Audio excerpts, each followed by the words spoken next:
Olá, estamos começando mais um programa da série Paulo Freire Vivo para a TV UFPB e esse já é o 27º programa, né? Essa trajetória desses programas procura então visualizar a obra do Paulo Freire como um todo e especificamente no programa de hoje nós vamos, a partir das ideias do Paulo Freire e de pelo menos dois outros autores, contemplar uma coisa muito atual, que é a questão da globalização, não é? E as influências desse processo histórico na educação, tanto brasileira como mundial, e as reflexões que a gente pode fazer a partir das ideias do Paulo Freire. Mas, para começar, eu vou explorar as ideias de um outro autor, talvez um dos mais importantes sobre essa temática, se não for o mais importante na minha visão, que é justamente o sociólogo Boaventura de Souza Santos. Ele primeiro coloca uma coisa muito forte para a gente pensar. Para ele não existe um único processo de globalização, mas a globalização para ele tem sempre que ser falada no plural. São globalizações. O que ele quer dizer, em suma, é que existe uma globalização hegemônica, neoliberal, excludente, como se queira chamar, mas também existe uma possibilidade concreta, segundo esse autor, de uma globalização contra-hegemônica, ou de uma globalização alternativa, ou de uma contra-globalização, ou uma globalização a partir do Sul, como outros autores defendem, como o brasileiro Milton Santos, por exemplo, e outros tantos autores. A ideia principal, então, é que apesar dessa avalanche da globalização em termos mundial, não é? Em termos mundiais, em termos dos países todos, não é? Existe uma possibilidade de antítese, de alternativa, de contraposição a isso. Não é? Caracterizando, inclusive, esse processo, o Boaventura de Souza Santos, não é? Eu chamo a atenção para o livro dele, que é Globalização e as Ciências Sociais. Ele chama a atenção, então, para essa alternativa, dizendo assim, veja só, a globalização contra-hegemônica, de que os movimentos e organizações congregadas no Fórum Social Mundial são um eloquente exemplo, é feita de uma enorme diversidade de ações de resistência contra a injustiça social em suas múltiplas dimensões, contra a banalização e a instrumentalização da indignação moral, procuram manter viva a ideia de que o capitalismo global, agora chamado de globalização neoliberal, é injusto, é hoje mais injusto do que há 20 anos, e que se nada fizermos será ainda mais insuportavelmente injusto daqui a 20 anos. O que será a globalização contra-hegemônica depende do que será a globalização hegemônica e vice-versa, não é? Então essa é a primeira ideia a gente pensar nesse programa, não é? As duas globalizações citadas pelo Boaventura Souza Santos, mas defendida por outros autores com outras nomenclaturas, mas a possibilidade concreta de pensar a globalização, não é? De forma alternativa e não de forma definitiva, inexorável, fatalista, acabada e pronta, como muita gente gosta de pensar. Muito bem. Uma ideia central também desenvolvida já a partir de outro autor, como Roger Daly, não é? Que escreve um brilhante artigo que você vai ver citado na revista Educação e Sociedade, número 80, inclusive, só para você ter essa referência, não é? Ele começa a mostrar que a globalização ou as globalizações não se referem especificamente só a processos econômicos. Não é? A globalização ou as globalizações não só focam a economia, interferem na economia, mas elas são também produtos culturais, não é? Produtos que influenciam a cultura dos humanos, ou seja, o que fazer dos humanos no seu dia a dia, inclusive a educação. Então, duas ideias iniciais. Globalizações, não é? Globalização hegemônica e contra-hegemônica, e uma ideia central de que esse processo não impacta apenas a economia, mas também o lado da cultura, não é? E esse autor diz isso nesse artigo que eu destaquei, e eu gostaria de repetir a sua fala para enfatizar isso, não é? Veja só como ele diz. De acordo com essa perspectiva, não é? A educação de massas e os currículos da escola de massas estão estritamente ligados aos modelos emergentes de sociedade e de educação que se tornaram relativamente padronizados em nível mundial. Esses modelos padronizados criam efeitos culturais homogeneizantes que minam o impacto de fatores nacionais e locais ao determinarem a composição do currículo. Essa visão implica que as diferenças nacionais relativamente às prioridades curriculares, né, são relativamente pequenas e acabarão por se diluir ao longo do tempo. Você precisa notar a gravidade de uma citação como essa. Primeiro, o reconhecimento de que a globalização ou as globalizações não são processos que interferem só na economia, mas determinam a cultura e, para a nossa especificidade, determinam também a educação. O que o autor está chamando a atenção é de que os processos educacionais no mundo todo mostram cada vez mais uma padronização, uma semelhança. As reformas educacionais no mundo todo cada vez mostram perspectivas que vão cada vez mais serem convergentes. Já existem autores até que criaram uma sigla para isso, CEMC, Cultura Educacional Mundial Comum. Eles mostram, através de pesquisas, não é de achismo, mas de pesquisas, que existe já, de uma forma bem avançada, uma cultura mundial educacional comum, não é? E isso, a partir disso, se pode pensar num termo que mostra bem as consequências disso, que é o isoformismo curricular, não é? Esse palavreado não é para confundir ninguém. Isoformismo quer dizer a mesma forma, a semelhança dos currículos. Se você notar as reformas que foram feitas no Brasil, no Peru, na França, nos Estados Unidos, em países africanos, cada vez mais as pesquisas constataram que existe uma semelhança, não é? Uma padronização que é muito forte. Como se desse a ideia, como se colocasse a ideia que só existe uma saída única, só existe um jeito de fazer educação, de fazer currículo, de reformar a educação. Se você pensar nas reformas brasileiras, não é? Já a partir dos anos 80, 90 e no começo aí do século 21, inclusive as atuais, você vai perceber que as reformas educacionais brasileiras, não é? As mudanças na educação, não é? Volta e meia tem o padrão internacional como sua referência. Não é que os educadores, professores, professoras, gestores não tenham que saber o que está acontecendo no mundo, de que jeito que o mundo pensa a educação e faz a educação. Isso é uma coisa. A outra coisa é adotar padrões cada vez mais semelhantes que permeiam as reformas educacionais no mundo todo, como se fossem padrões a serem seguidos, simplesmente a serem adotados no Brasil, sem ter uma criticidade, sem ter uma crítica em relação a isso. E não é raro você ver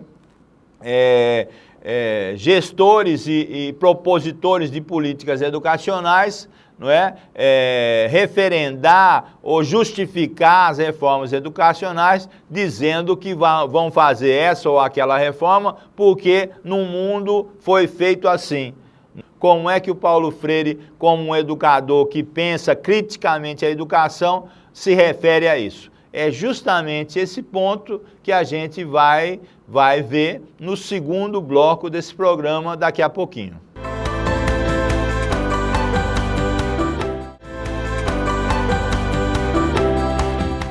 Nesse bloco 2, a gente tem que retomar a pergunta que finalizou o bloco 1, ou seja, como é que o Paulo Freire pensa essa questão da globalização alternativa, da globalização que pode se contrapor a essa globalização excludente, neoliberal, etc., que impacta o mundo já há algumas décadas, não é?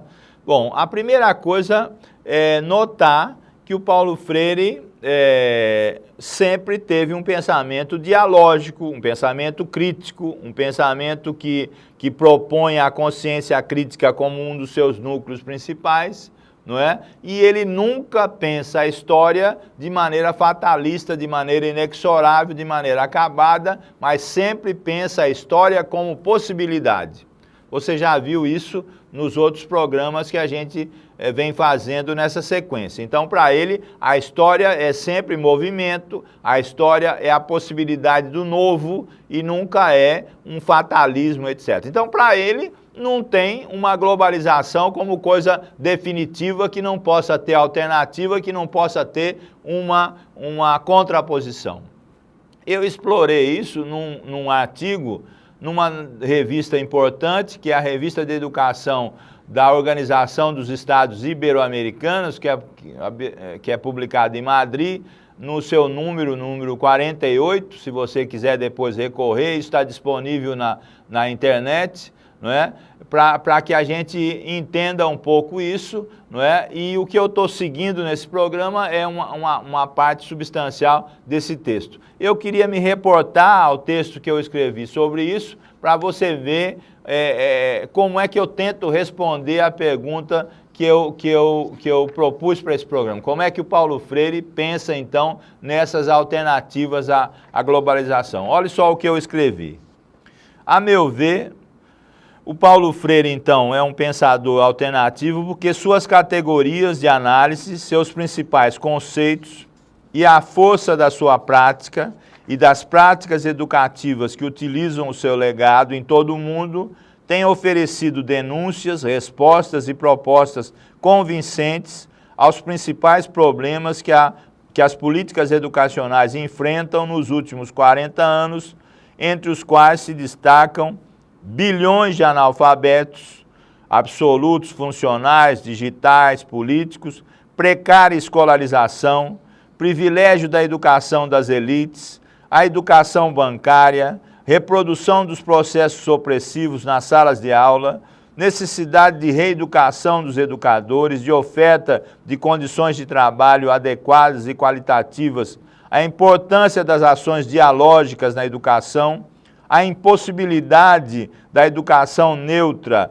e a ênfase na politicidade da educação, na necessidade da conquista de uma educação crítica pelas vias da consciência, não é? Uma série de questões que o Paulo Freire vem propondo e que a gente procurou esclarecer ao longo dos programas aqui dessa série e que você nota em cada um desses conceitos, não é? Uma potencialidade de pensar sempre uma educação alternativa, uma educação não da globalização excludente, mas de uma educação cada vez mais inclusiva e no sentido do progresso, no sentido da progressão das camadas populares, não é? E não de outras coisas do desenvolvimento econômico que muitas vezes deixam de fora, não é? Excluem, não é? Deixam de maneira muito à parte as camadas populares, que são a grande maioria da população, e isso a globalização tem feito, não é? Mas eu continuo um pouco o meu texto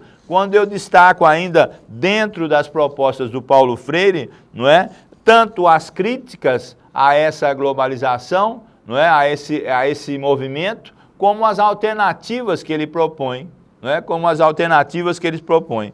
Então ele diz, um aparato educacional voltado para os interesses, para os valores e para as necessidades das camadas oprimidas, não é? O combate aos determinismos práticos e teóricos, a busca da consciência da realidade, a educação e a cultura como exercícios da liberdade, os direitos dos oprimidos ao conhecimento, o trabalho como uma das matrizes do conhecimento político, a esperança e a ousadia que combatem o fatalismo e o medo, a construção de uma pedagogia da autonomia, as construções dos inéditos viáveis e da utopia da denúncia e do anúncio, enfim, a educação na história como possibilidade da mudança.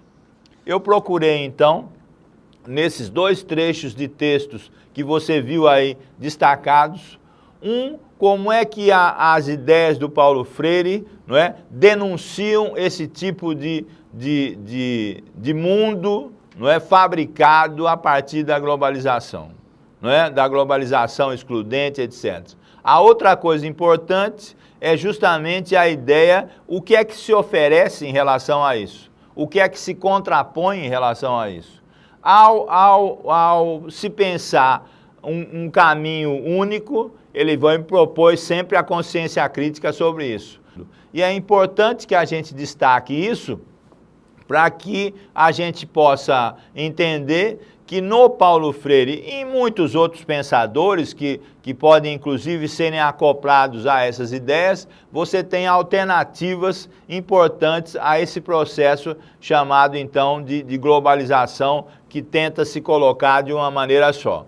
O Paulo Freire, ao mesmo tempo que ele reconhece todo esse peso da educação que sempre favoreceu muito mais as elites do que as camadas populares, favoreceu sempre ao conservadorismo, em sua maioria das vezes, o Brasil é um exemplo em relação a isso, as reformas que nunca chegaram a bom termo ou que tiveram muitas dificuldades em relação a isso, ele vem propor com a sua obra, não é, sempre uma possibilidade em relação a isso. Como, por exemplo, quando essa educação vem apostar no que ele chama de educação dos depósitos, da educação bancária, ele contra isso, lá atrás, desde a pedagogia do oprimido, vem propor a educação problematizadora. Quando se pensa na educação neutra, ele vem pensar numa educação que defende a consciência crítica, não é? Quando se vem pensar numa educação numa direção só, ele vem propor alternativas através do diálogo e ao favorecimento, ao foco dos movimentos sociais e das camadas populares. Então você pode pensar, assim como Boaventura Souza Santos, você pode tê-lo como um sociólogo, como um pensador de uma globalização alternativa ou contra-hegemônica, você pode ver isso no Paulo Freire como uma educação contra-hegemônica, uma educação que vai na direção oposta dessa educação padronizada ou dessa cultura educacional mundial comum que a gente focalizou anteriormente. E tem mais. O Paulo Freire, eu penso que é uma alternativa a isso, porque o seu pensamento já está mundializado. O seu pensamento correu o mundo, como se diz. Ele está presente em países africanos, em países asiáticos, em países europeus, norte-americanos, em países da América do Sul, praticamente no mundo todo. Seus livros são traduzidos para um sem número de idiomas, não é, no mundo todo, não é? Ele ganhou uma projeção mundial que faz com que se obtenha respaldo para que você tenha no Paulo Freire um pensador alternativo da globalização na educação, da globalização na cultura. Mas eu queria ainda destacar, para continuar nessa visão, uma outra parte do meu texto, que eu me referi anteriormente, esse artigo da revista Educação, que é da Organização dos Estados Ibero-Americanos, não é? Para que a gente tenha aí uma visão mais completa do que a gente pode pensar a partir disso. Veja só como eu coloquei. Freire reconhece desde os seus primeiros escritos o campo do currículo como área de disputa ferrenha de interesses políticos em torno de processos educativos e como núcleo central dessas disputas as questões relativas ao conhecimento e à aprendizagem. sua ênfase política recai principalmente sobre os direitos dos oprimidos ao conhecimento.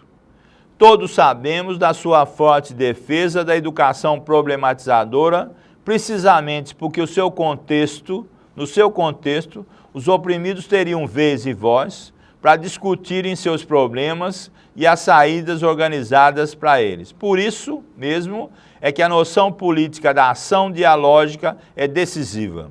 Para Freire, o diálogo deve ser uma arma dos oprimidos para se organizarem contra os seus opressores. Podemos dizer, então, que a educação e o currículo, ao contrário da unicidade do determinismo que a hegemonia tenta impor, são arenas políticas nas quais os conhecimentos convergentes, divergentes e antagônicos combatem, e nesse combate os oprimidos só podem mostrar sua fortaleza na ação coletiva dialógica de enfrentamento de quem os oprime.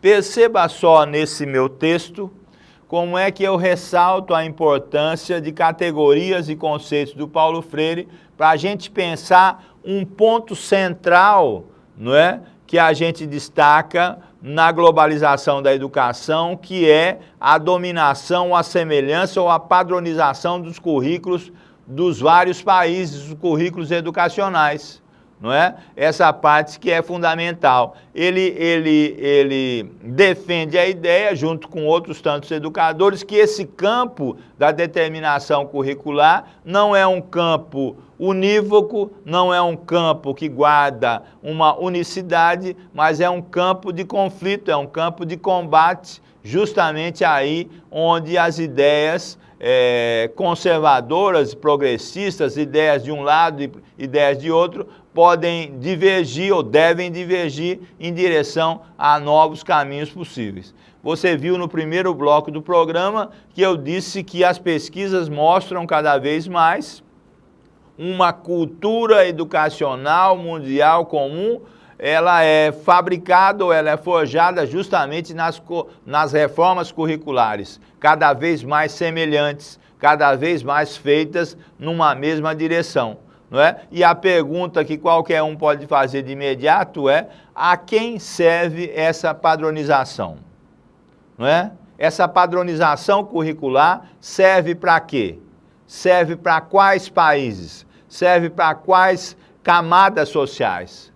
Serve mais para os países que dominam o mundo na sua parte comercial e econômica, ou serve mais para os países ditos emergentes, ou países como o Brasil, por exemplo? Não é? A quem serve essas reformas educacionais, não é? Que tem um padrão único, vamos dizer, um padrão semelhante, não é? Um padrão comum? A quem serve essa questão de um mesmo currículo, do isoformismo curricular? A resposta é mais ou menos simples. Serve para as pessoas e para os países, para as camadas sociais, não é, que querem fazer da cultura e da educação uma continuidade, não é, uma conservação do seu domínio, da sua influência social. Claro que isso existe em detrimento à maioria da sociedade. E o Paulo Freire é um dos pensadores, não é o único, é um dos pensadores que nos dá elementos através dos seus conceitos, de tantos conceitos que a gente veio trabalhando ao longo desses programas, para que a gente tenha aí um respaldo para se opor a essas colocações. Não é? No final das contas, a absorver positivamente o que as discussões sobre a globalização nos traz de positivo em termos sociais, econômicos, culturais, educacionais, mas ficar muito alertas e ficar muito atentos a essa padronização que serve a interesses que não são propriamente os nossos, como brasileiros, como grande maioria. E o Paulo Freire é um pensador dessa contraposição, dessa contra-hegemonia, dessa contra-pedagogia e dessa contra-educação, não é, excludente. Não é? E você sabe disso, que a gente vem trabalhando ao longo dos programas. Eu espero que esse tema tenha favorecido mais ainda a visão sobre a obra do Paulo Freire e a gente se encontra na sequência da nossa programação.